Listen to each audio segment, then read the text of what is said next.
Welcome to the Nonprofits. Each week we scour the internet searching for proof of deities and the supernatural. We haven't found anything yet that would convince us of the existence of any God, but we are here to show you what we did find. So buckle up because the show is starting right now.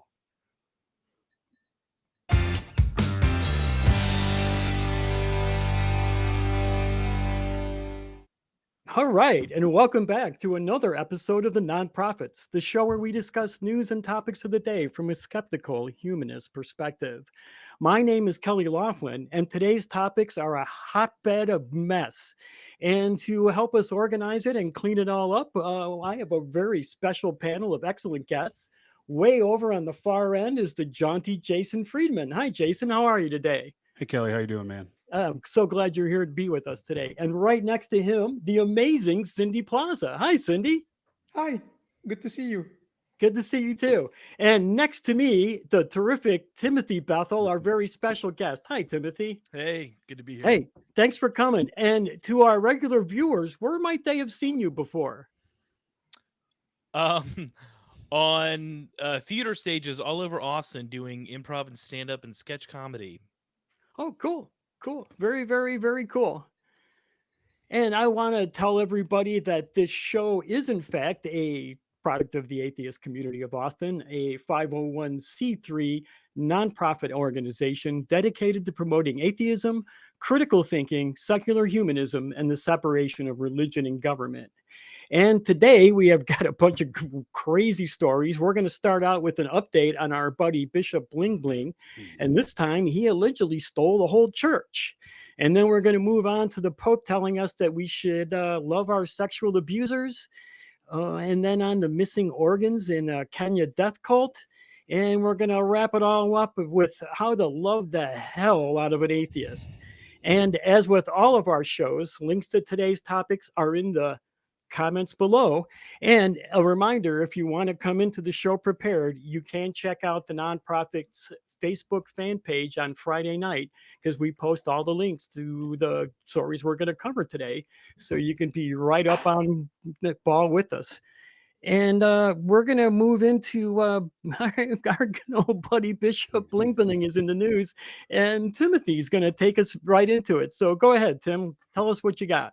Yeah, the ever embroiled in controversy Bishop Lamor Whitehead of Brooklyn, New York, known for getting his jewelry, his $1 million jewelry, stolen live on a broadcast in his church.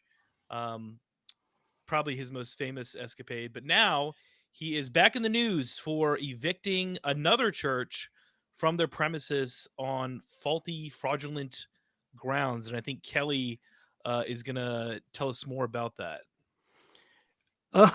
Yeah, this guy has been a bothersome problem for quite a while. He has been in jail and out before on fraud charges. So this isn't a big surprise to me. He does, like I said, he does have a history of doing things like this. He was arrested in 2005 for fraud. And he's got ever since he was arrested or was robbed, he's been looked into more and more. I had a bad start. He's been looked into more and more, and it's a really good lesson. If you're gonna invite cameras into your house like this guy did, you better make sure everything in the house is clean, right? Yeah, for sure. Jason, you want to follow up? Well, yeah, I mean, this is the second time that we've talked about this guy that I've been on here, and it just seems real typical. The thing that really stands out to me is that, excuse me, real second.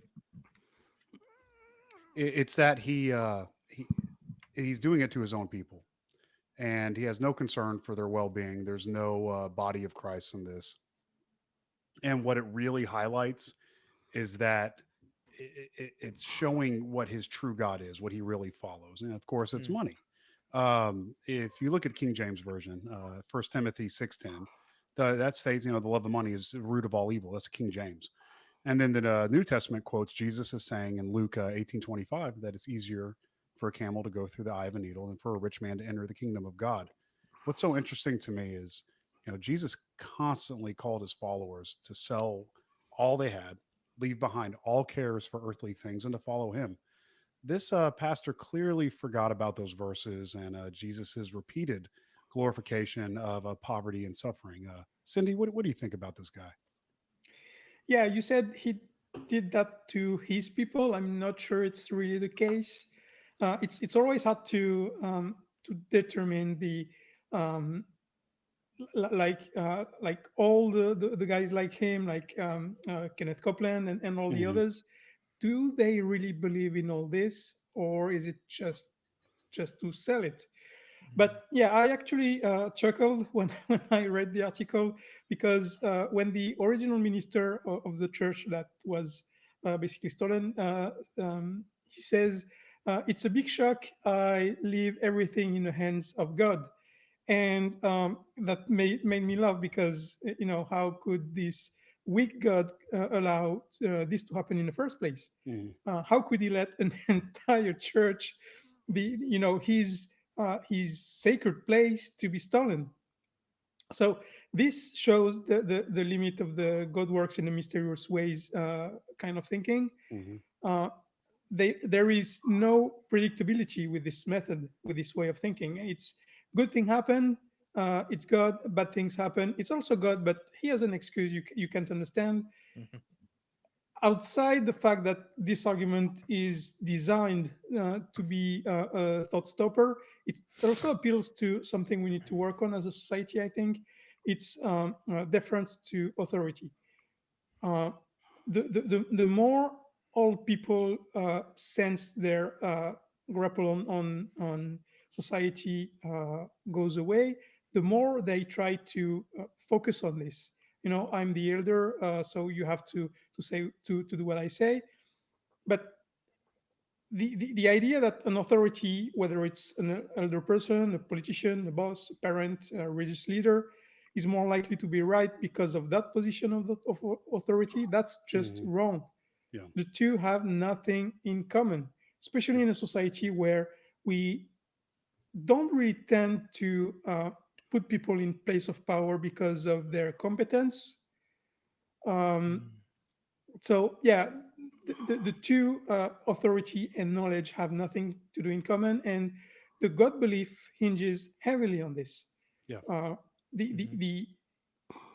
the the entire way of thinking, and a faith, it's based on the idea that this God has all the answers, and each claim should be evaluated based on its own merits, not the person who makes the claim.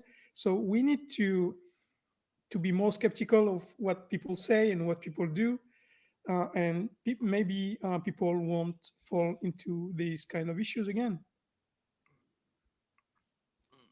Tim, you want to add to that? Yeah, I mean, I think there's a lot of stuff that's really sad about this story. I think sadly, there are people who enable and follow him. He didn't get $1 Yeah. million worth of jewelry on his own. He didn't get it from nowhere.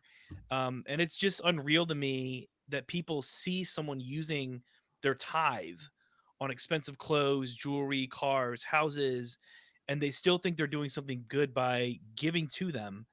And infinitely more sad are that these are usually destitute, Yeah. poverty-stricken people Mm-hmm. Yep. giving Yep. their money to this guy. Uh-huh. And that's I mean, that just compounds the sadness of this situation. But what's also really odd is it's the Trump paradox with this guy. He's always embroiled in controversy after controversy, and a lot of it is on camera, yet people still blindly follow him, and they will see any controversy as an attack on a man of God Hmm. by unholy people or the enemy out to get him. And that's how he frames it, and Yeah. that's how he keeps getting away with this stuff. And I think more than anything, what this story highlighted for me was the problem of preachers and churches going largely untaxed. They exploit people, they build up obscene amounts of wealth, and they give nothing back to society. What do they give back to society? Absolutely nothing. They're leeches. They just leech off society and just create badness and evil, and it's terrible. And I don't know. And on one hand, it's hard to feel too bad for people who willingly give money to this man. I mean, they're certainly free to do so, and my pity only goes so far. I mean, he's not exactly scamming people. I mean, he lying to them about what he's going to use the money on? Yeah, but it's so obvious what he is using it on. So it's just my pity only goes so far for those people. You know, him and preachers like him are flashing designer clothes and expensive jewelry in front of them and saying, "Give me money so I can have more of this," and they do, which is just crazy to me. Well, I'd have to respectfully disagree a little bit with you, maybe, Tim, only because, okay, so we have this whole idea of the Protestant work ethic that kind of comes out of Calvinism. And, you know, the whole idea that we don't know if we're saved, right? And I grew up in a Calvinistic kind of backbone church. But a lot of what we know, like of God's favor, I guess, is that if you're doing well monetarily. So we have somebody who's like a living archetype, who's like someone like Trump, or literally live down the street from Joel Osteen's church, where if you know the history of Joel Osteen, their original church, Lakewood, was in a very impoverished community. They drained that community and they took over the old basketball stadium where the Rockets used to play. And now it's like a pay to play country club. I actually feel a lot of pity for those people, because these people are primed to appeal to authority. They're taught in very insular communities, much like I was, that anybody who is in a place of authority is put there by God, and we have to trust God, and we have to listen to these people, because if we don't listen to these people, then we're not listening to God. And who are we to distrust what God does to us? It's a whole fucking thing, you know? And so that's where I'd have to push back. And I'd have to agree with Cindy that they aren't his people, but at the same time, he pretends like they're his people. And while we think this is very obvious, I think the only reason that it's obvious to me now is that I haven't been a Christian for 20 years, right? When I was going to some fucking church when I was leading worship and doing all that shit, and people were dancing and these big youth ministries, what I saw was something awesome happening, right? I said, oh, there's more people and the kingdom is growing and blah, blah, blah. And of course, this guy's going to benefit from this because he's in service to God and yada, yada, yada, yada. So what we're seeing in this guy is what we're seeing people who worship capitalism and people who worship the dollar, and what is also connected to God and the whole Americhrist thing that like people talk about. I mean, it's the whole thing is, so yeah, while it is hard to feel pity for people, these people are primed and indoctrinated constantly, and I can't help but feel heartbreak for them while this fucking snake oil salesman just wrecks their lives. I mean, I don't know, Cindy, how do you feel about this? It makes me sick. And I don't know, but maybe because I saw my mom go down this road, and I went down this road, and we just got fucking swindled for years. You know, she went to her death believing in this shit, you know? No, I totally agree with you. And sometimes it's hard to feel pity for those people. You mentioned Trump earlier, and it's the same thing, because Trump also indoctrinates his people, and it's the same thing here. Indoctrinated people are victims always, because indoctrination is designed to bypass your critical thinking skills. And if you are living in a religious environment or a poor environment, you don't have many critical thinking skills to begin with. So indoctrination is very, very effective at breaking this. And no, I'm definitely on your side. They are definitely victims, all of them, and we should treat them as such. Yeah. I want to clarify. I do feel pity for these people. I want to say it's a paradox here. It's like I do, but I also am so frustrated with them for falling for it. Yeah. And it's just like, you know, a lot of us have family members and friends who are Trump supporters. And after we saw what he did in his presidency, it was just baffling to us how people could still support him. And while we understand that a lot of these people are victimized and indoctrinated, it's so frustrating just to see them fall for the same crap over and over again. So that's my stance. Frustrating. Yeah. I don't want to say I don't want to go on record saying I feel no pity for these people or I think they're not victims. I think they are, but I'm so frustrated with them at the same time. I always wanted to say something along those lines. Actually, it makes my blood boil. That's a really weird expression when you think about it. But when you see these people who are obvious con men like Whitehead here, using religion to obfuscate their crimes, and they get away with it. And the people that they're doing it to, it should be completely obvious to them, especially when they have a history of doing this, Yeah. You'd right? think. But it's like Yeah, what and Cindy said. But it's like what Cindy said. Indoctrination, what we've been learning through a lot of studies right now is that indoctrination like this literally rewires your brain. mhm. And it actually affects how you do logic. Your brain, all and these things, it doesn't do it right. And this So, guy's not going to stop. He says he's going to be just like Peter Popov and Jim Baker. mhm, He's going to get caught, take a little Mhm. hiatus, maybe go to jail like Baker did, a but he'll martyr. be right back on the circuit in 5 years, Yeah, right? he's a fucking martyr. That's what's Yeah. going to happen. Yeah, if you look at the brain as an onion, like layers, and the bottom layers are the most ancient ones, and the top ones are the most recently evolved ones, then critical thinking uses the top ones, and indoctrination bypasses them and goes directly to the lowest ones. And so that's why it's so effective, basically. Yeah, Interesting. it catches, especially in the developmental years. That's when it gets you, and up in those first 10 to 12 years prior to your prior to synaptic pruning in the PFC. That's when it really gets you, and that's when they're seeing it. Childhood indoctrination, That's and why it they just screws push people. kids ministry and they push youth group stuff so Oh, hard in the evangelical world because they uh-huh. know that's when they're most susceptible, and it's awful. I just think it's Hmm. awful what they teach kids and teenagers because I did that for a long time. I worked in Same. youth ministry, and they just fill them full of guilt about being alive and having human urges. And Yeah, same. I felt like the most disgusting fucking person for being, into dudes and chicks, and it's Mhm, just like I repressed that into my like late 30s, even mhm. well after I was not religious and very vocal about it on Yeah, stage, and even still, it's just the shit carries for so long, and you hold on and you don't realize it. You're like, oh, I see why now I care about this. Like it's okay for everybody else except for me. Well, that's not right. I'm mortal too, right? It's right. terrible what it does to you. Mhm. Mhm.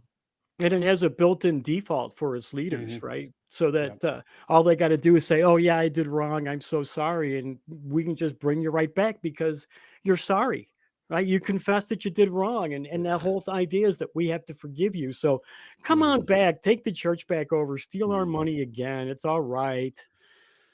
I mean, it's just such bullshit. I think even most religious people know it's bullshit because they don't forgive people. Most religious people don't forgive the people that wronged them. No. So I don't know, Jason. Did you want to add anything else? I know you said you had a lot that you wanted to say on this subject. Yeah, I really do have a lot I want to say, but I think I might save it for your segment because that might be a little more on my. I don't know. It's just so interesting what Tim brought up about just about people being duped. Really got my brain Hmm. going, and it's because we have this social priming, especially here in the West, to glorify monetary gain. So we see this Mhm. piece of shit walking around with jewelry on him, and he's automatically glorified, and we think whatever fucking trash comes out of his mouth is somehow gold, right? So people are going to mimic it, and they're going to, but that's because they've been primed to do it. And if you don't do it in whatever culture you're in, you're outed, you're ostracized, you're neglected, you're rejected, and it's just I don't know. It's I while I do get super fucking pissed at people, I get maybe me going to school and doing this whole psychology thing built a little empathy because I see what happens.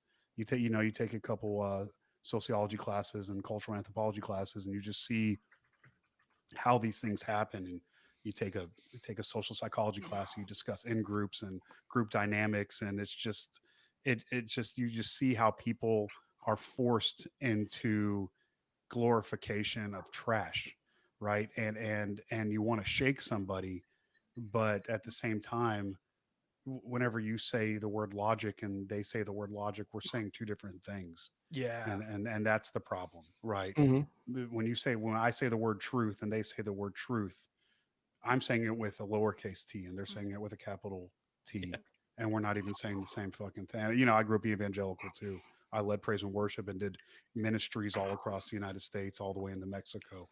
and helped carried a cross in downtown Houston, right? That type of shit. Yeah. And I look back at that, and while at the same time I felt so much love for people, I was like, well, sorry. While God's, yes, I'm sorry, God's sending you to hell. I'm sorry. I just want to tell you that I felt bad for people and I loved them. I just, this is how it is. I've got to tell you about it. So I don't know. I've got a lot to say about this. I just think that this guy needs to disappear All right. ASAP. I just to end up the segment, I just want to say I'm so glad that Mr. and I'm going to use Mr. because I refuse to use any religious title this con man made up for himself, that Mr. Whitehead was caught, even if it had to happen in such a violent and horrible way. I hate to say this, but if you watch the video of the robbery, the look of the fear of God on his face when it was happening was, I mean, he looked like he didn't believe in God, that he did not think that God was going to protect him. And I gotta say though, I'm not sorry that his jewelry was stolen, because it looks like he just stole the money that he used to buy it all. Yeah. So Yeah. and I also kind of wonder if that robbery had anything to do with his robbing this church. There is no honor among thieves. Yeah. So with that being said, I do want to take a moment out to thank our veteran and our new viewers for getting us over 12,000 subscribers. So if you're watching us now and you haven't subscribed yet, what are you waiting for? Come on, let's get on that. I mean, do it.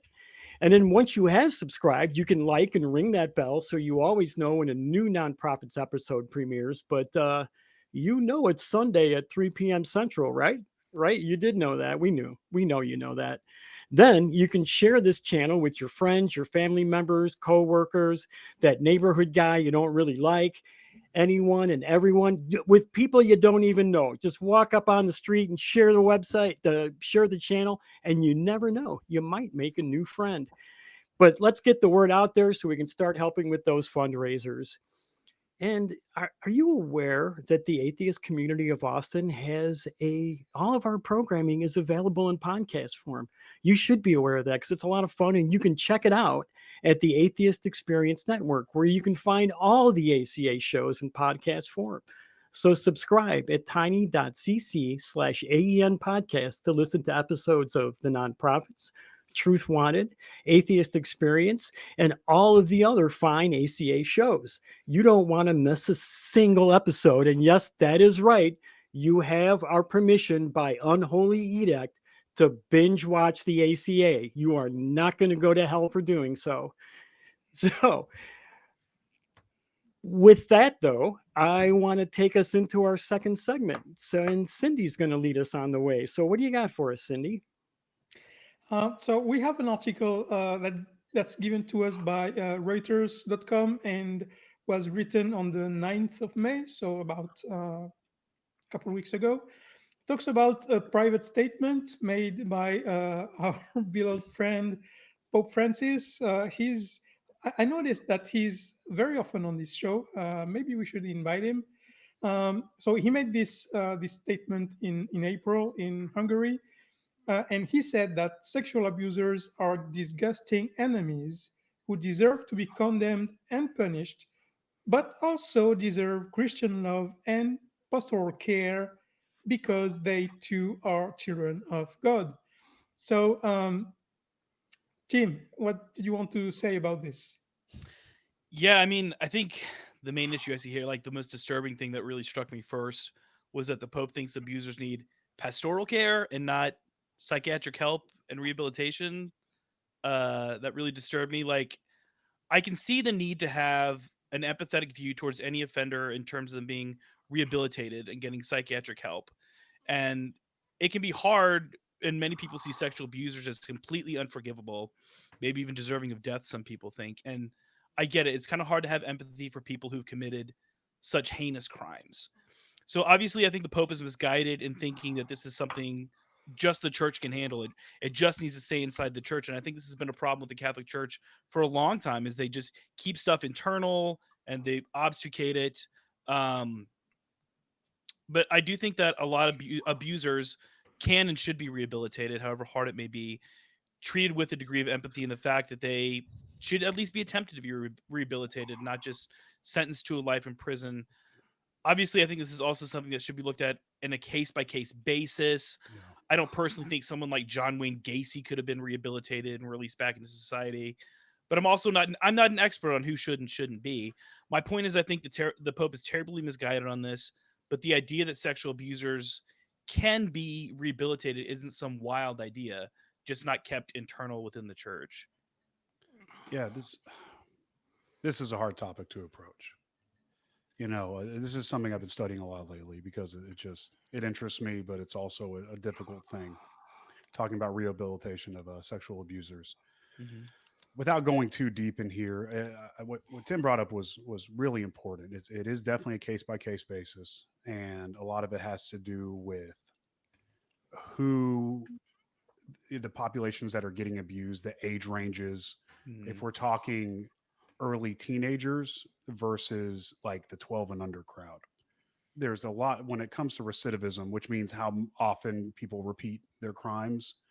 When we're talking younger, like the 12 and under, 10, 8, 6, the recidivism rate is much, much higher than, let's say, early to mid teens type of abuse. Wow, I didn't know that. Yeah, there's a much different recidivism. Let's say you get somebody who's in their early 20s and they abuse somebody in 14, 15 years old. If they are punished for their crime and they do their time, the recidivism rate is extremely low. That said, you get somebody who abuses and has a preference for 8, 10, 12-year-old, much younger populations, the recidivism rate is extremely high. Wow. And the thing that we see is that is irrespective of SES, of your socioeconomic status. That is irrespective of your emotional state. It is just something that you do. And what we see in the Catholic Church time and time again is the cases of abuse are much younger, are extremely young children. Right. And what we also see is a group effort, not only to cover it up, but to perpetrate it. If you guys have seen just in the past 5 months, the amount of people involved in Christianity in generalized Christianity religion, who have been caught abusing children in the United States alone, it is insane. It is, and I don't mean, it is just mind blowing how ridiculous how many people have been getting caught. The problem I have is this, and I'd like to get y'all's opinion on this. I really don't care what the Pope has to say about anything. And I really, especially when it comes to issues about sex. This is the second time I had the chance to talk about. I think I talked about him last time.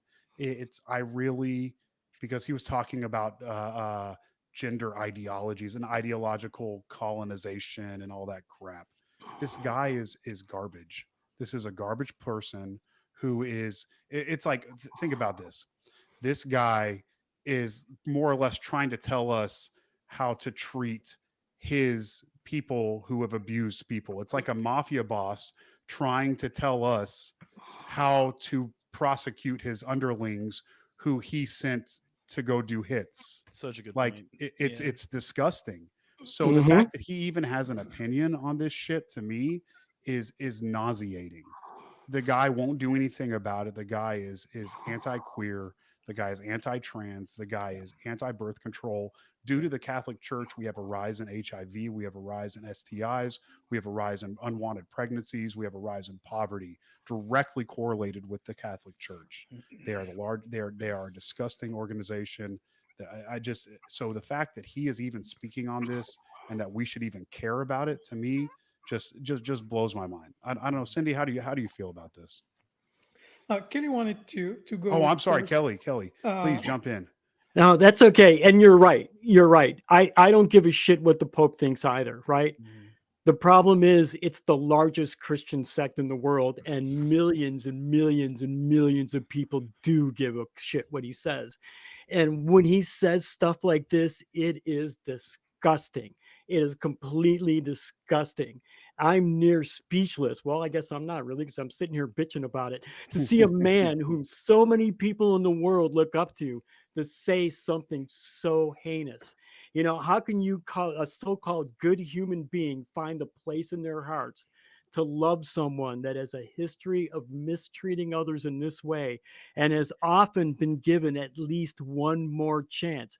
Just like you said, Jason, the rate of recidivism on this is really, you never hear somebody ever say, "Oh, I used to be a sexual abuser, but gosh darn it, I got better."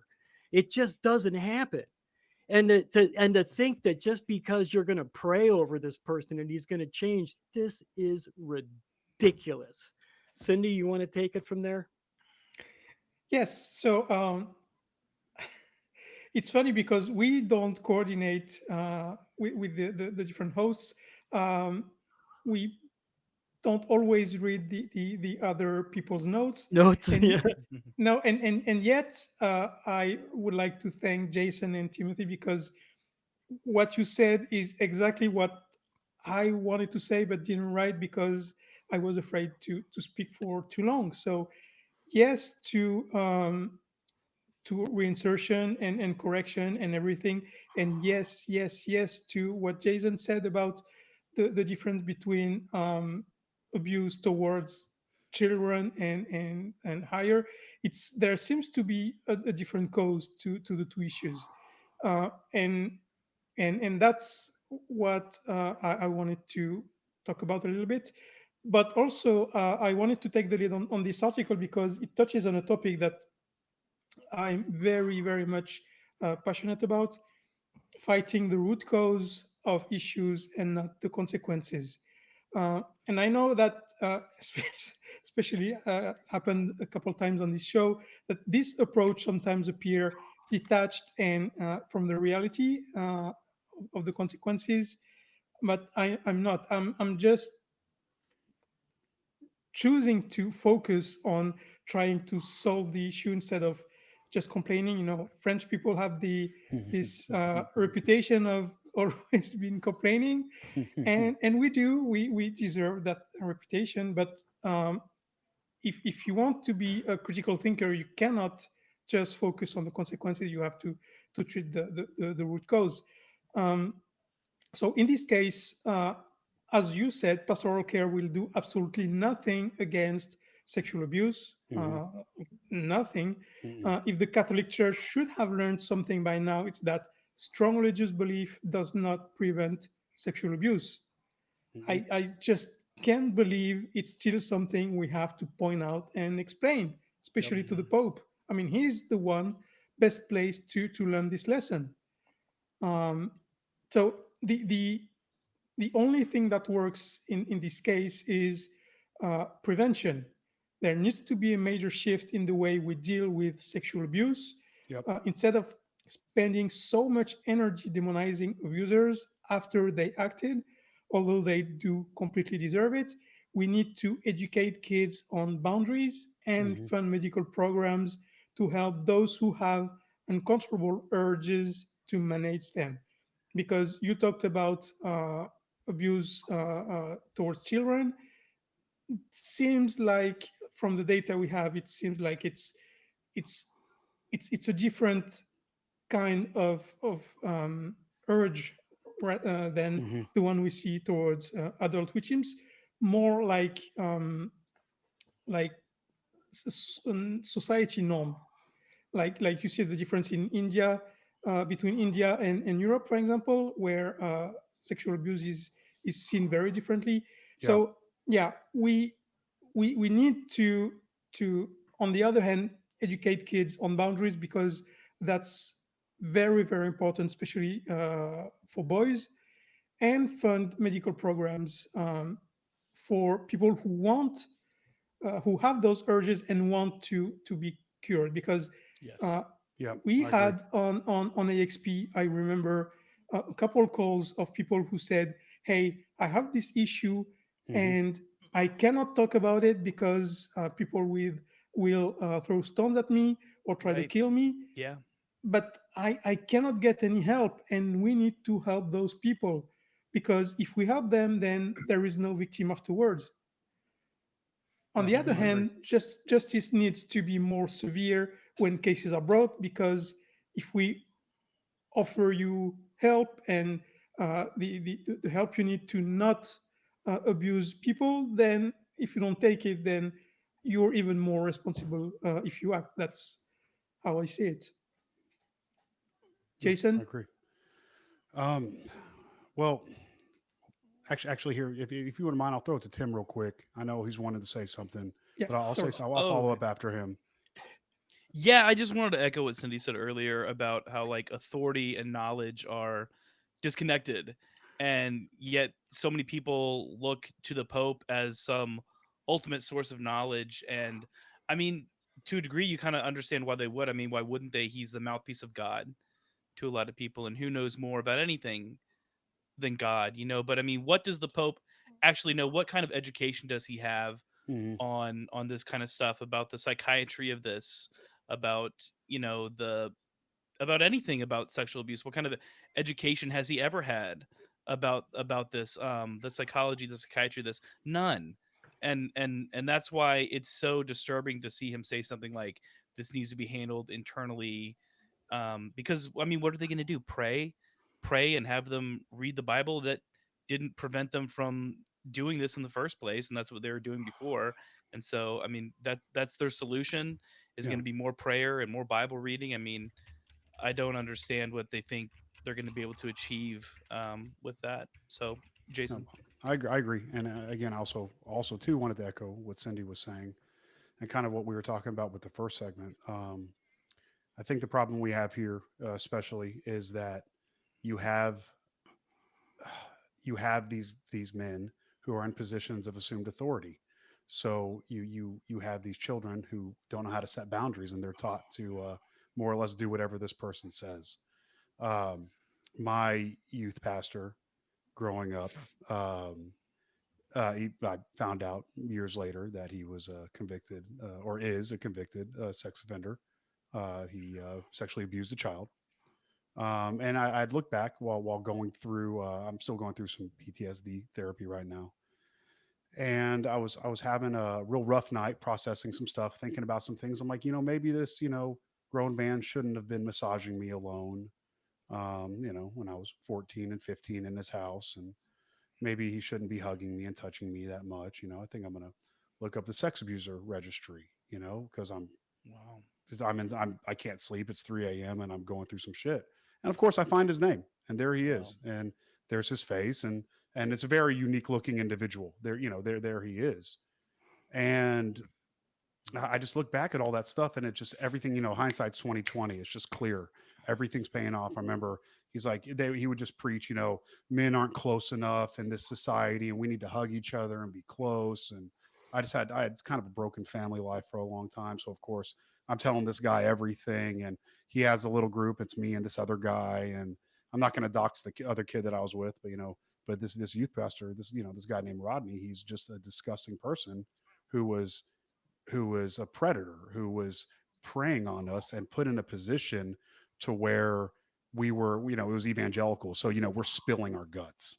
We're crying. It's a hyper emotional 3-hour services, laying on of hands, hugging, touching, crying, talking about all of our deepest stuff. Of course, we're talking, because the most sinful thing a 15-year-old boy can do is masturbate, right? Right. So Yeah.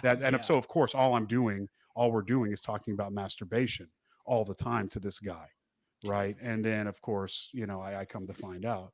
So of course I did what anybody else does who's been traumatized. I find out where he lives. Yeah, but of course I haven't gone there. But it's interesting because I say all that to say he got probation. This guy molested a child, but being an upper class white American male, he got probation. Wow.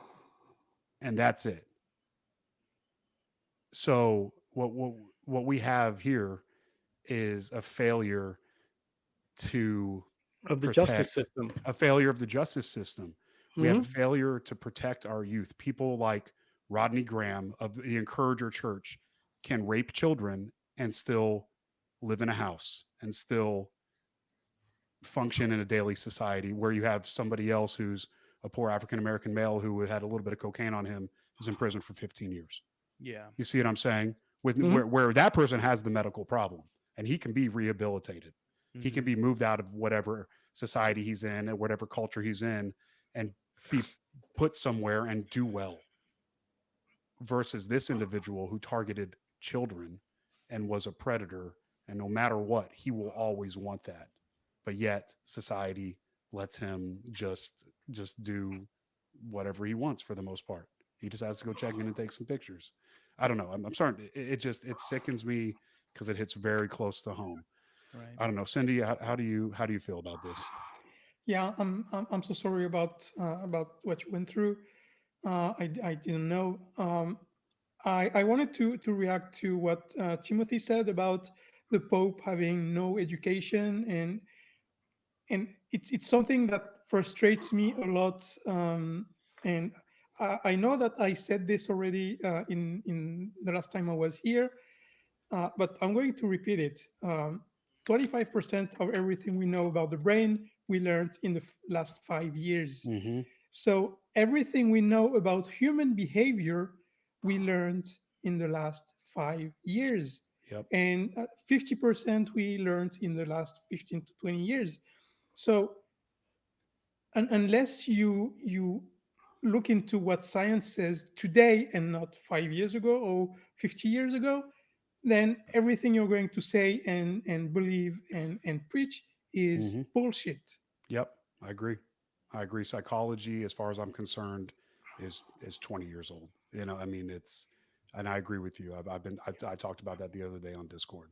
It's just we have to pay attention to what's coming out now. We have to listen to what's coming out now, because what is coming out now is really telling us some truth about life, and we have to listen to what people are saying. We have to listen to the science that is coming out, because it is detrimental. We are at a precipice right now of we can go one of two directions, and I don't really see it. I don't really see a third option. So I agree with you wholeheartedly. Hmm. Yeah, I think what the Pope is saying here too, and it's that thing we hear from Christians a lot. We have to love the sinner but hate the sin. But you know, maybe we need to love the Catholic but hate the religion. Hey Pope, you see how stupid that sounds? Just stop saying things like that, Christian, because it really does sound really stupid. You can't Yeah. separate the two, really, honestly, and you all know it. But this whole, I feel like the Pope is always trying to sit on the fence. Oh, these people are bad, but we should accept them. And he's Of course not he doing is. this just with sexual abusers, as Jason mentioned earlier. He does it with the whole LGBTQ community. And I mean, he's just using his religion to hide his bigotry. Of That's what I course. think we're seeing here.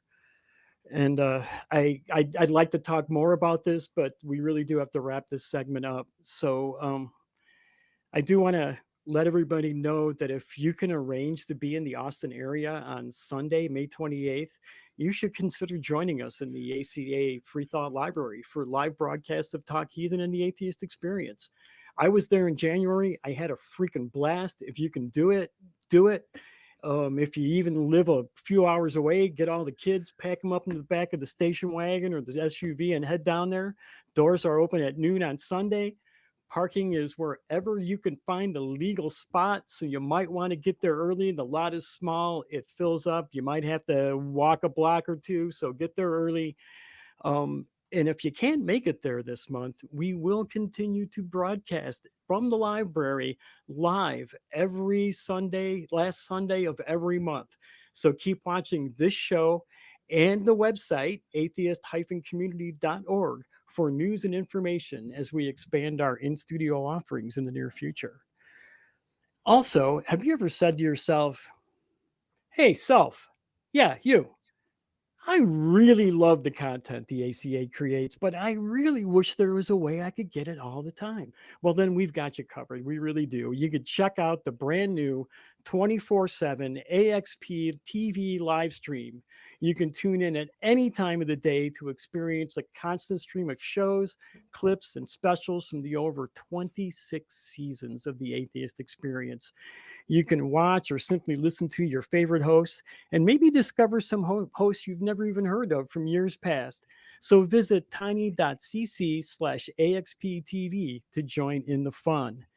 And our next story it's a rough one, and I'm going to lead us into it. The link we posted is from the Agence France Presse. There's no author. It looks like just an agency story. It is about a man in Kenya, Paul.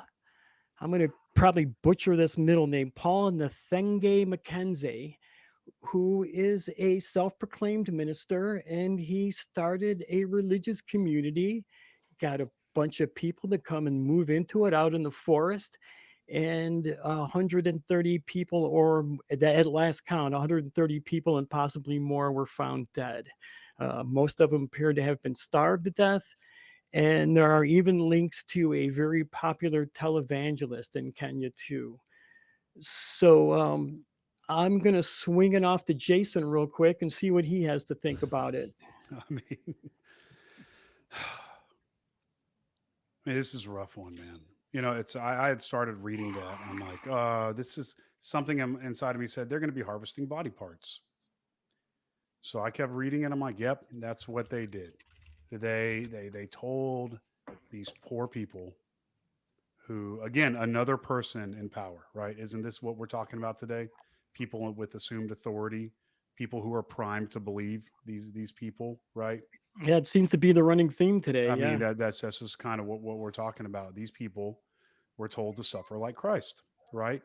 This suffering porn that Christianity just loves.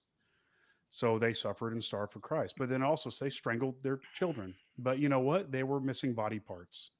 So then it turned out that they were selling their body parts on the black market. Christians, right? And what I think the thing that really stood out to me, I guess because I'm a horror movie guy, this really kind of grossed me out. The name of the organization is, Good News. It's the whole Good News International Church. Mhm. That's all. If this wasn't so tragic, it would be funny, right? It's like almost a bad, like a Saw movie or Hostel or something along those lines, to where, oh, this is, if any, I don't want to ruin the end of Midsummer, but it's hey, this is a good happy thing. It's good news. Come do this thing. Now you're dead and we've stolen all your body parts. I think it's it's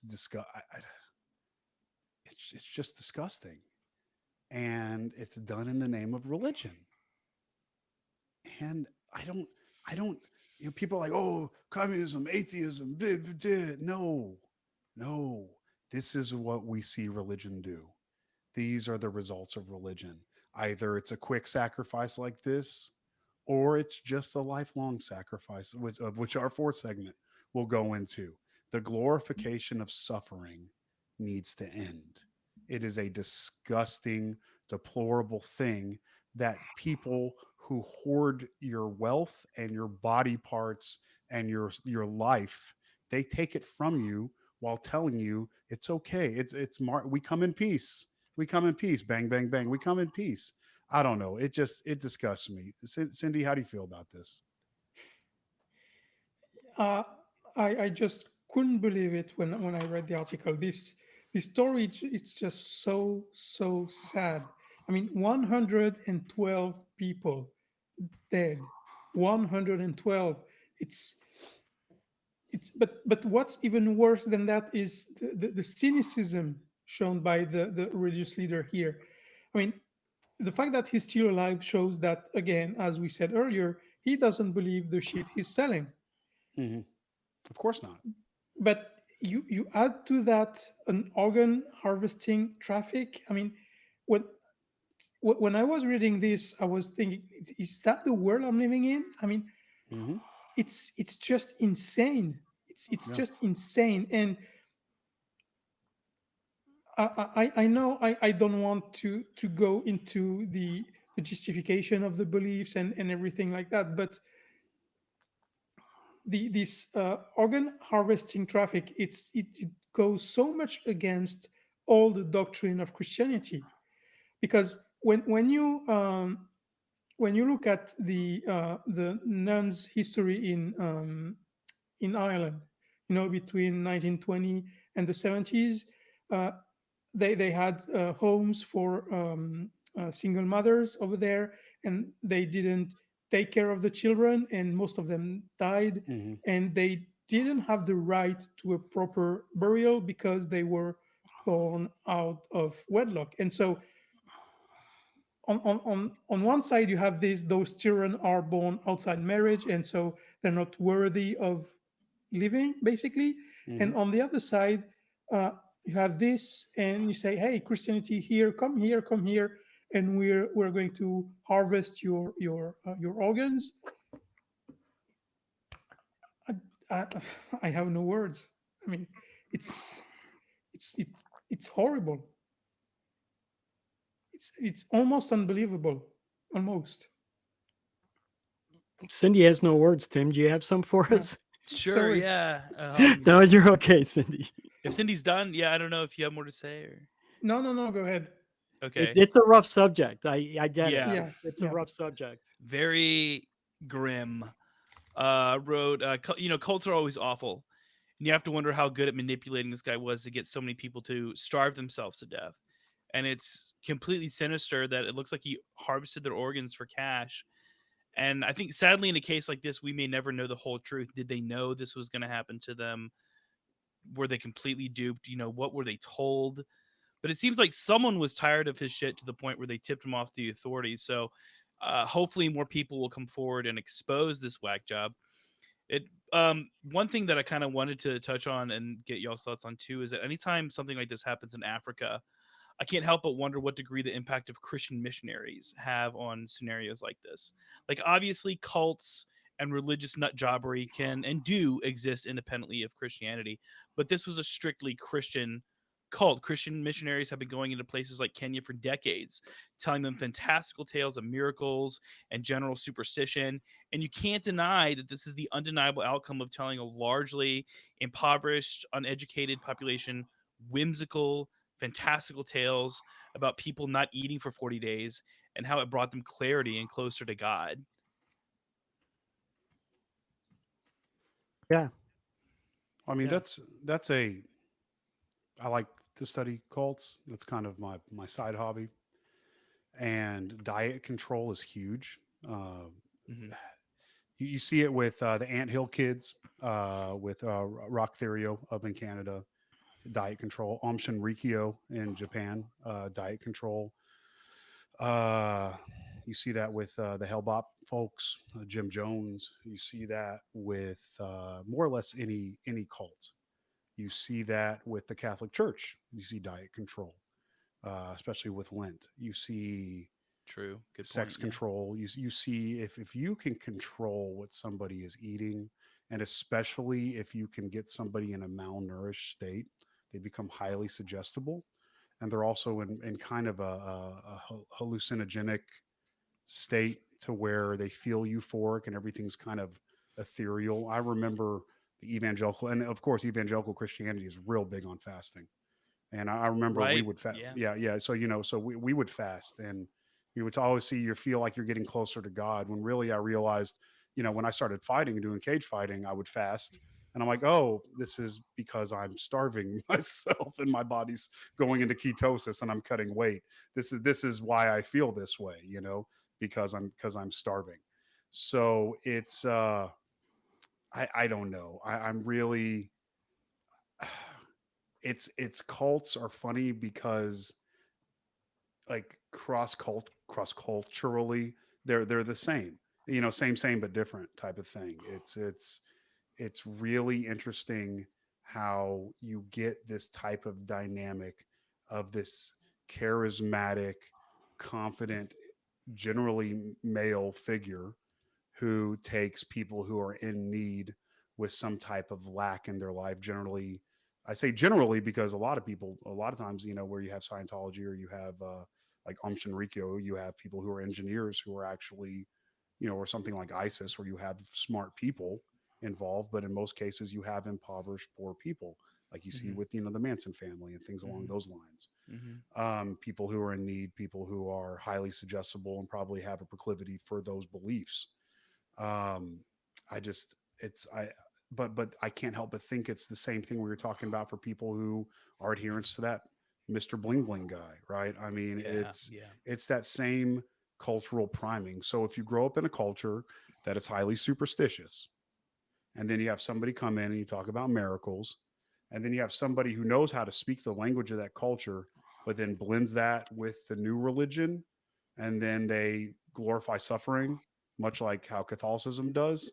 I mean, it's just a simple recipe of organ harvesting. I don't know. Kelley, how do you feel about that, man?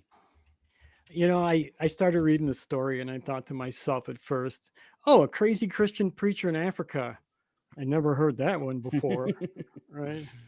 And then as we started reading into it, and I saw the guy had a criminal record, and I got curious, as I often do. So I went on the deep dive. I tried to see what I could find, and I actually found several articles about him and the incident, and I did find out at least what some of his criminal history was.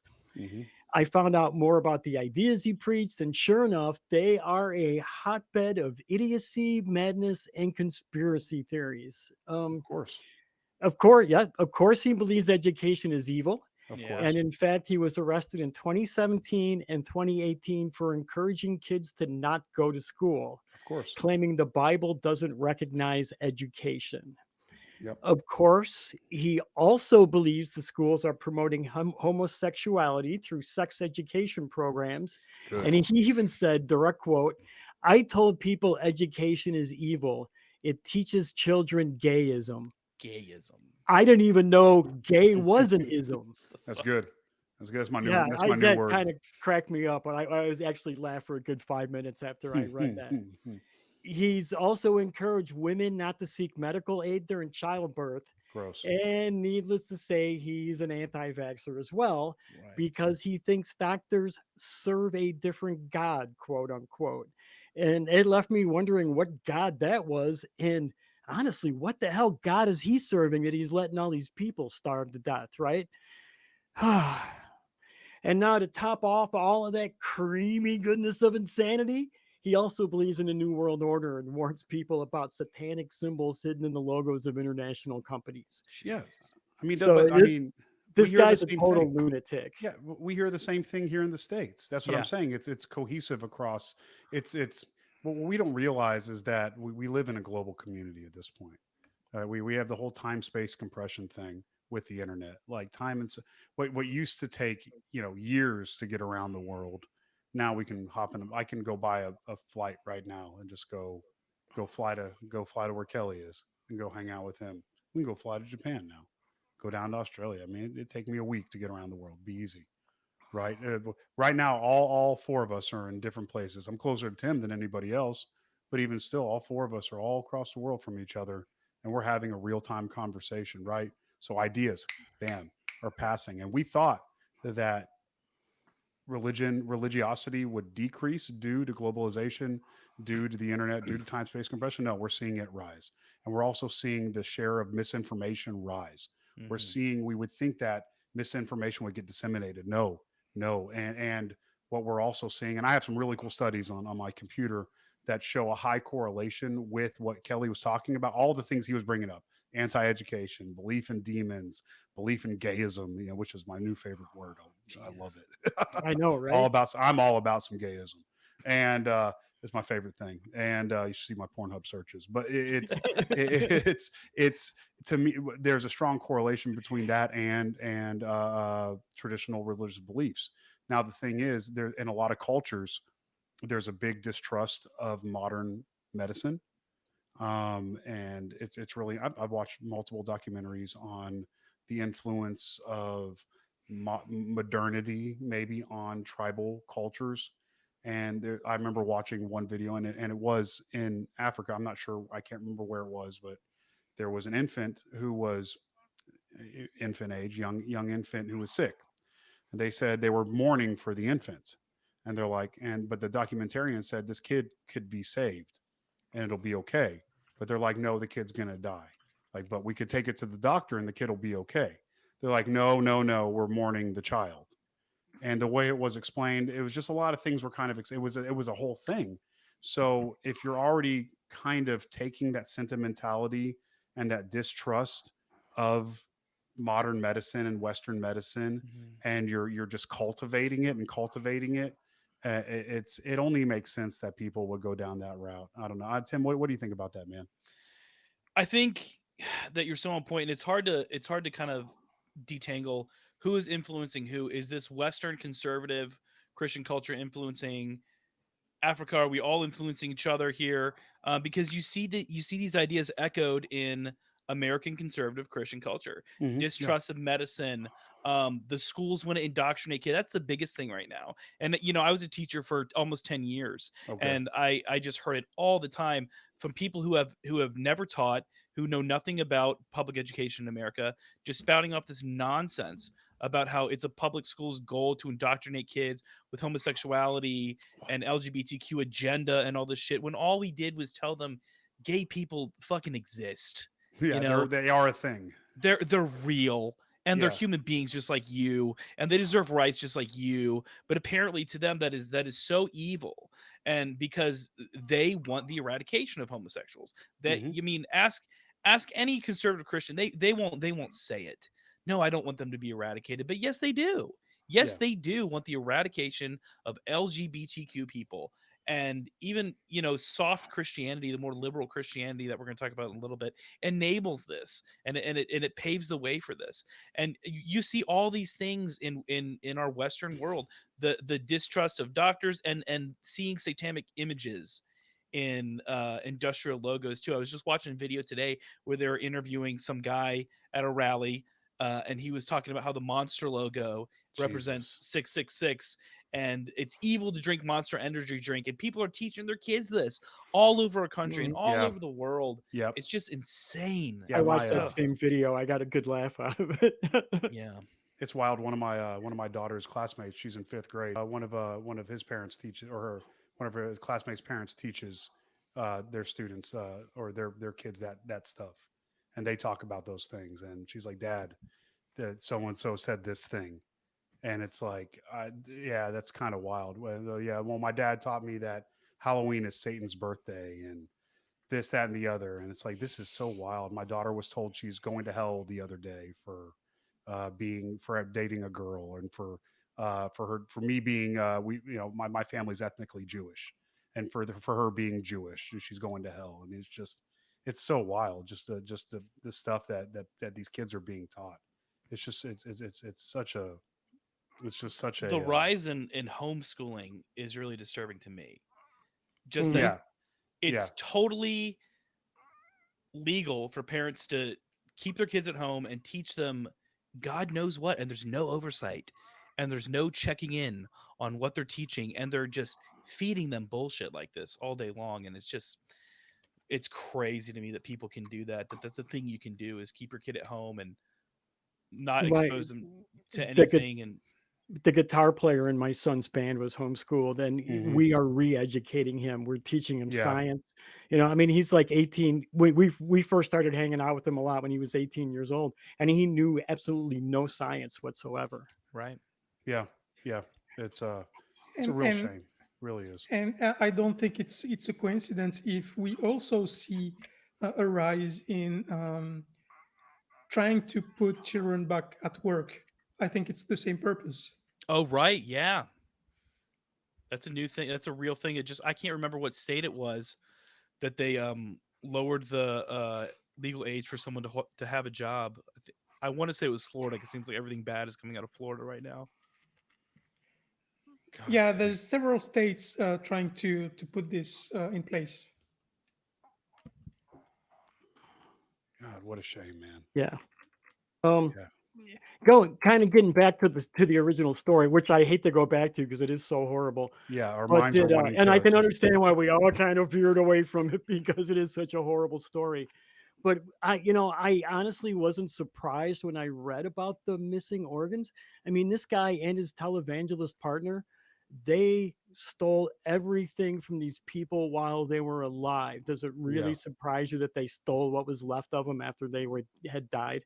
Wow, It good didn't point. surprise me at all. I mean, these guys were pure con men. They were out to enrich themselves, and it seems like they had absolutely no morals and were going to enrich themselves with every penny in every way that they could.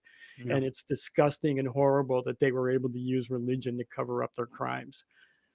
Just more of the same. More of the same of what we're talking about. Yeah. More capitalism at work. And More. you'll show a story like this Yeah. to your normal evangelical white Christian in the States, and what do they say? Well, that's Oh, not they're real crazy. Christianity. That's right. That's not true Christianity. That guy was wrong about what he was doing. I mean, was he reading the same Bible? I'm sure he was. And Yep. Yeah, but then you have Mother Teresa who glorified suffering and just ruined people's lives, or like what Cindy was saying about I mean, you had baby farms in England. I mean, it's just the whole thing. And I just, the Black Plague blamed on the Jews because the Christians washed in their own shit. Yeah, I mean, they weren't smart enough to not like drink their own shit.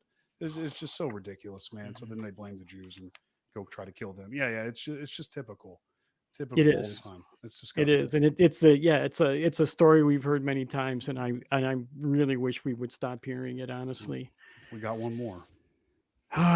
well, I mean that particular type of stuff. Well, yeah, I guess we do have one more. Not as bad, but do want to take a little bit of time out though.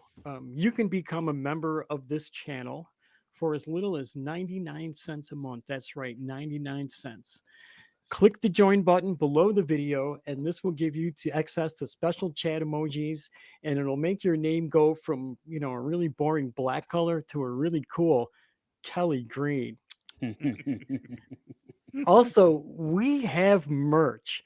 You can visit tiny.cc/merchaca to get your favorite items like t-shirts, hoodies, coffee mugs. You can check out our new items like beanies, phone cases, tote bags, and all ACA shows feature a special limited edition item every month. So be sure to check out our store for NP merch and merch from all the other shows. And this month is very, very special because we are bringing back our 3 best-selling shirts for a limited time. So if you didn't get your Bigotry Duck shirt, our Halloween special, or if you want to proclaim that the time, yes, can you please stop? That is you on the shirt. Yes. Yes, you are very handsome. Go away. Can you go away? I'm trying to do an announcement. Be sure to check out our store for MP merch and merch from all the other shows. Right now is your chance to get these wonderful shirts. So go ahead and jump on that before they're all gone and you won't be able to get them again. And taking us into our final segment is Jason, the jaunty Jason Friedman. What do you got for us, Jason? Well, the other day You've I been was giving reading. us a little bit of a clue about where we're going with it, so fill us in. Well, I decided to read the National Catholic Register the other day for whatever reason. I saw the title and it's "Have Your Loved Ones Turn Their Backs on God. Do what Elizabeth Lesieur did. The incredible story of Felix and Elizabeth Lesieur in the great testament to the power of sacrificial love and divine providence." It was by Katya Fitzpatrick. It's May 3rd, 2023. The way, more or less, this is a story. It's your typical story of the long suffering, supplicational, oh, I'm the religious woman with the hard hearted, bitter, logical, cold man.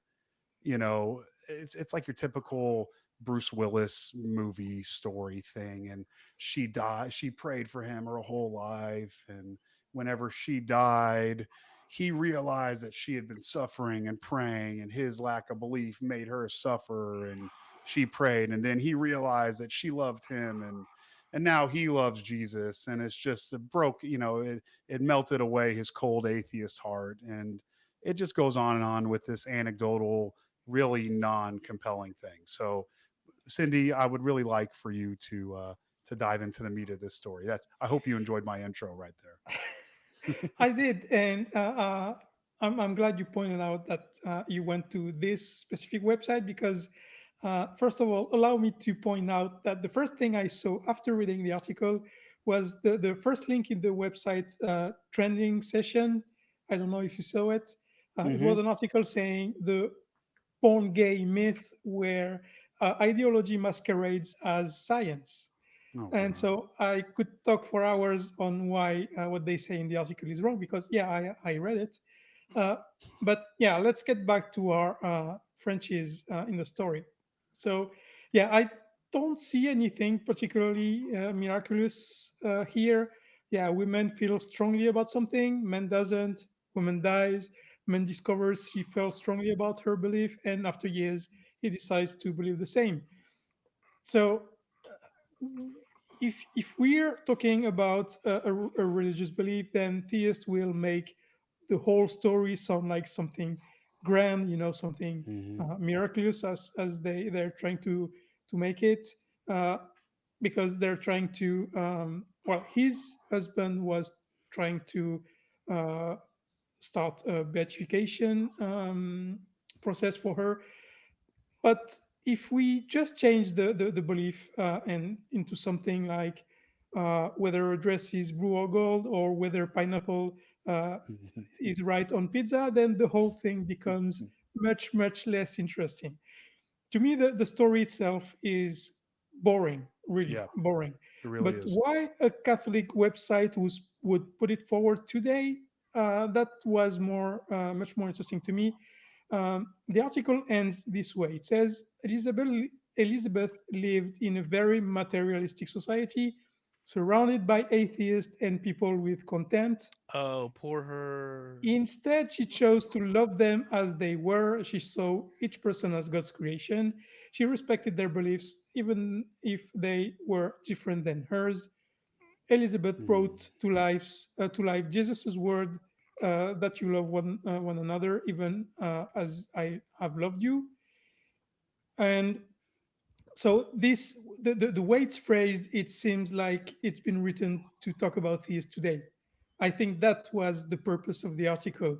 And as much as I despise the constant victimization that shows even here in those two or three sentences, I'm still kind of glad that it ends promoting acceptance and respect, because we saw earlier that it could have been much, much worse. So yeah. Who's Tim? You wanted to say something about this?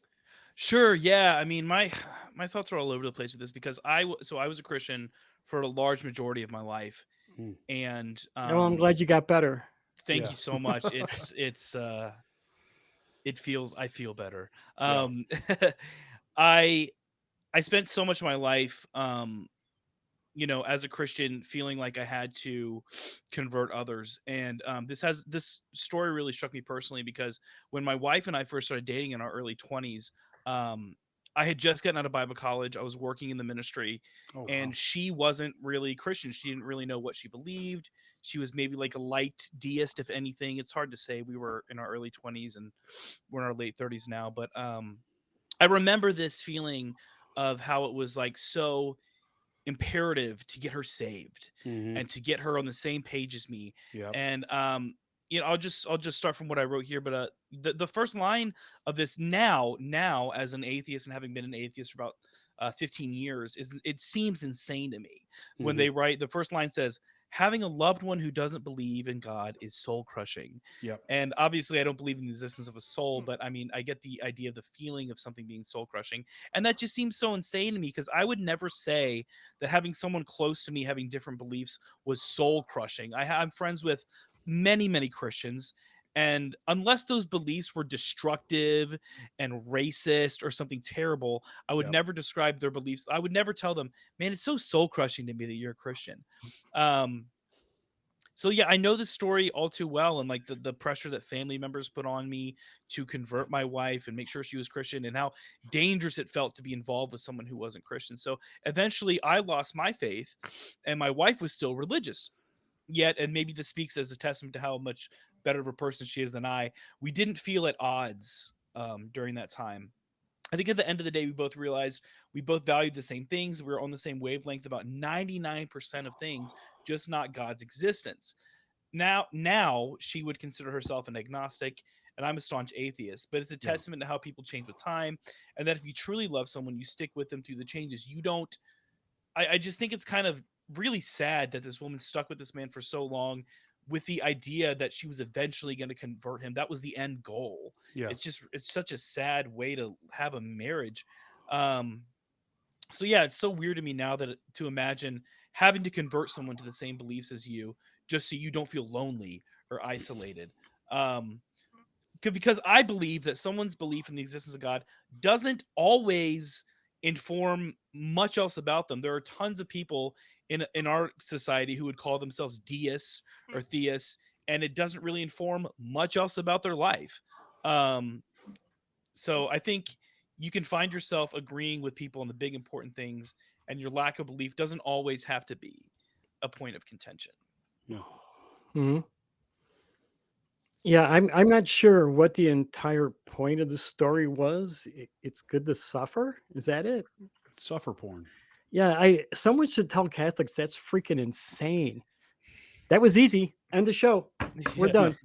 And the It's idea very that she was suffering so hard being Yeah. married to a non-Christian. Oh, that was so terrible. Must have been a living hell. I know Jesus. people like to joke about suffering in the Catholic Church. You hear jokes about it all the time, but there's a reason why we joke about things. You as a comedian know this, right? We parody the things we see wrong in our society that Right. bother us, and we bring them up to the surface and joke about them so that we can see it. We see the problems with our society, and by pointing it out, maybe we can fix it. So yeah, and the Catholic Church is really good at guilt too. You Yeah. gotta be, if you're not suffering, that's a bad thing. So you gotta, Mhm. and guilt is a great motivator. Anybody with a mother can tell you that. And in this case, this guilt that you haven't suffered enough is bad because, if you had suffered enough, all your friends would be Catholic monks by now. So you Yeah. need to start suffering even more. It Yeah. drives me crazy that this is what the church wants, but then you always hear that saying, Jesus wants you to suffer the little children unto him. Is that what he means? You make the children suffer so they have to turn to him? Is that what that expression is all about? I don't know. I really don't. Jason, I know you're biting the bit over there, so go Well, ahead. What do you I, got? I mean, the thing is, it's funny because we're like, why is this article here? What is Right. the point of this? Yeah. It's the thing is, it's insidious. That's what's okay. So what you have to understand is that okay. So Katja Fitzpatrick is a former investigative reporter and on-air personality and news producer. So what she does, she was trained in school to write. So she's trained to get your attention. So I made some notes here. So it's I have no clue why this article is compelling. So that's what I put there. It's just more of like anecdotal crap that's supposed to pull at the heartstrings of the reader. So yeah, the format of the article is insidious. The writer uses language that gains the trust of the reader from the onset, plays to the trope of the long-suffering, quiet, pious woman with a hard-hearted, logical, godless man, like I brought up, who upon death, amazingly kind-hearted, submissive, suffering wife. He has a break in his armor, riddled with guilt, dedicates his life to the church. It's a played out old trope. We've seen the movie a million times. But what we're not realizing is that the story is riddled with like benevolent sexism. We have this poor pious woman. It's like an infantilization of her. She's married to Christ and to this man, but her marriage to Christ is more important. So what this person is doing, it's like a fluff article. That's all it is. You're playing to these like heuristics to Catholics. So the thing is, like for those of like Tim and I who were raised evangelical, this would be a little different. So if you read the beginning of the article, you have the term divine providence. It's capitalized, right? It's like and divine, like that's not a heuristic for me. That's not like a thing for me.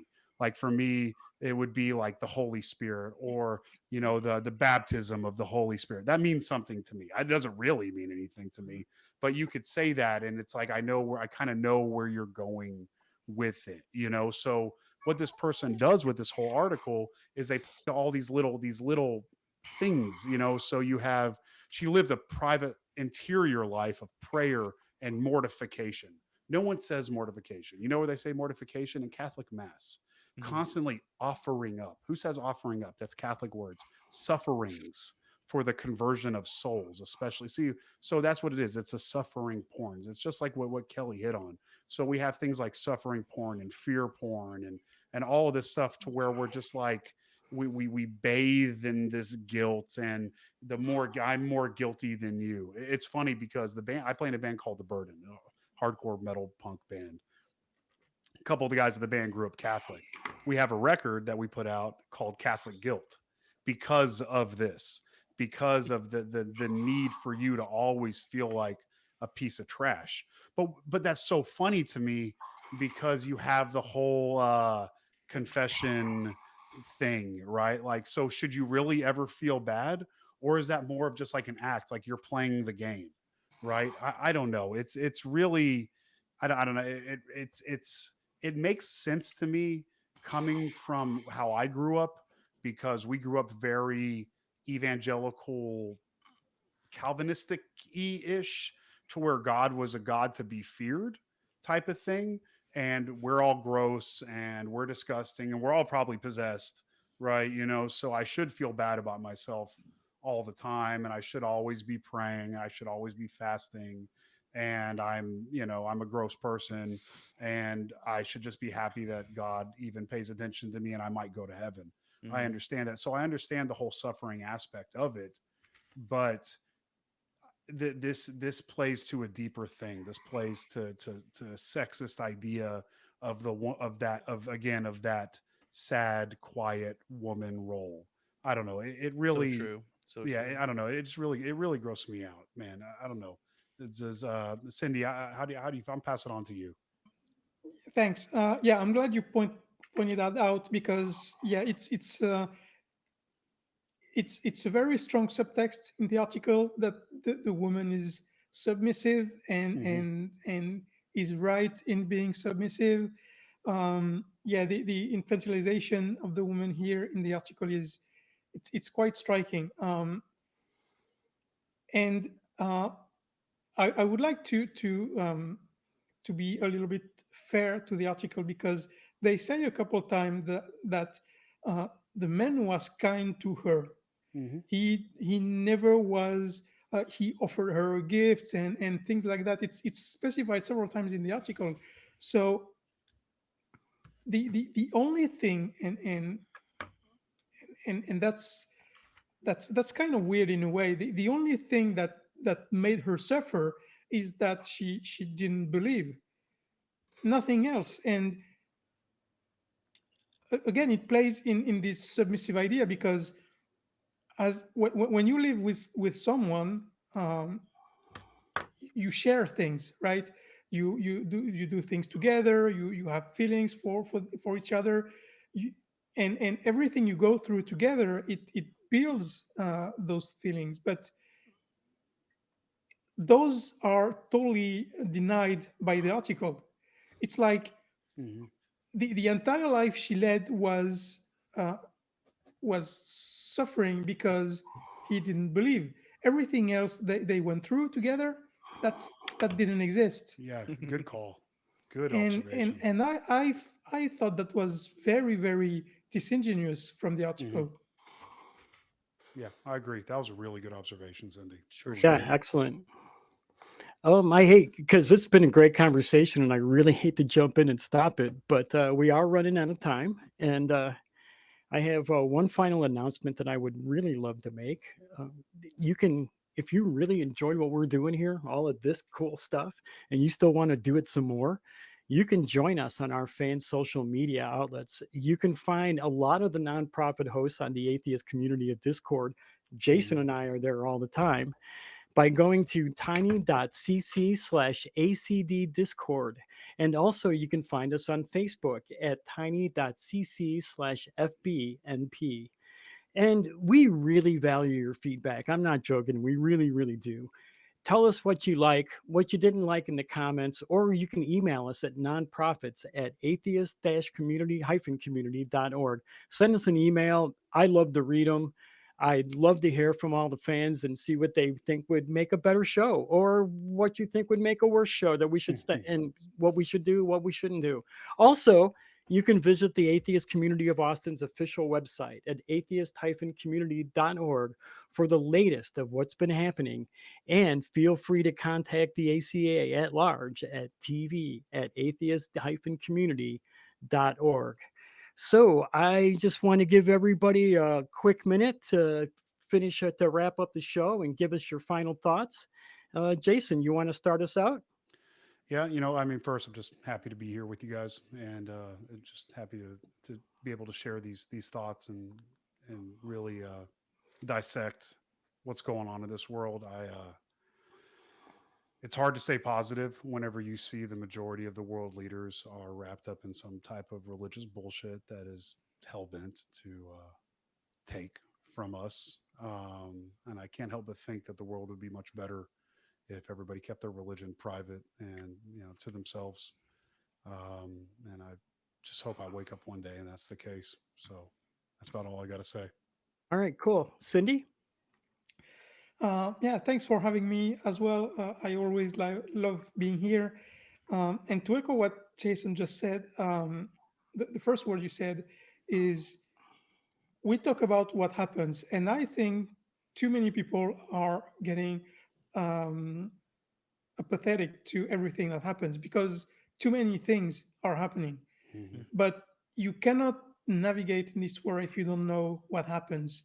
And I wish this show and other shows talking about what happens and dissecting all this were more viewed and more popular and more shared, because we need to know.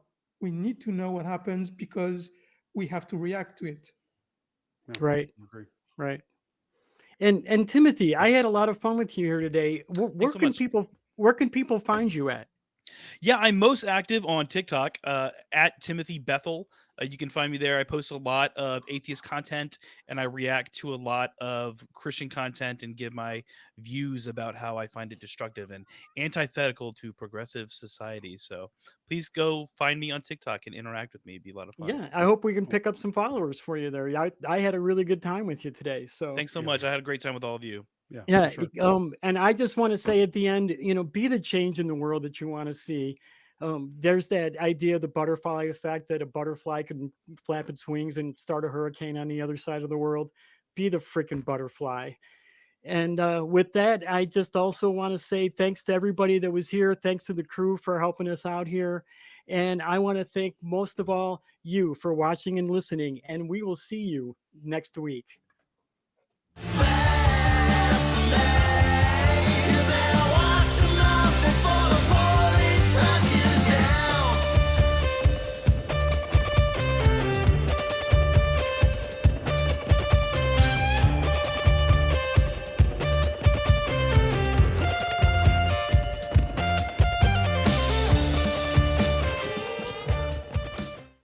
Watch Talk Heathen live Sundays at 1 p.m. Central. Visit tiny.cc/YTTH and call into the show at 512-991-9242 or connect to the show online at tiny.cc/callth.